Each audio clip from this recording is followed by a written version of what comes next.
እዚህ የተመሸጉት ክርስቲያኖቹ ነበሩ ማለት ነው። ኦኬ ይሄላ አሁን በእጅ የተሰራ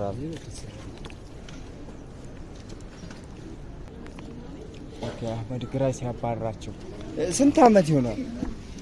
16ኛው ክፍለ ዘመን የነበረ ደብረ ሊባኖስ አካባቢ የሚገኝ ዋሻ ነው።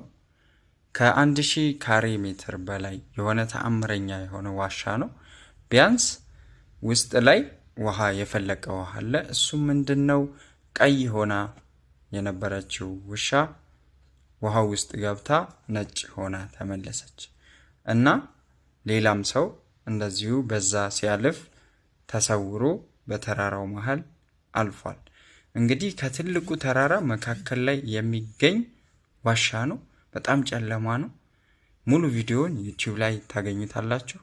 እስኪ ታሪክም ትክክል ያልሆነው ነገር ካለ ሐሳብ አስተያየት ስጡበት እና ምንድነው የምታውቁት እናንተ ያለውን ታሪክ እስኪ ስለዚህ የሚያውቅ ሰው ካለ ደብረ ሊባኖስ አካባቢ የሚገኘው ዋሻ ነው።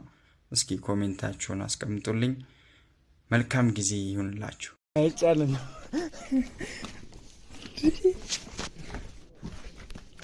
ጉድጓድ ነው በጣም 1 ሜትር ውሃ እንዴት ፈለቀ?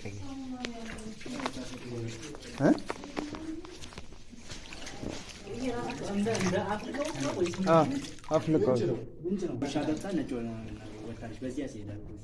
ውሻ ወደ ሌላ ሀገር ወስደህ ኦኬ በዚህ ገባች ወደዛ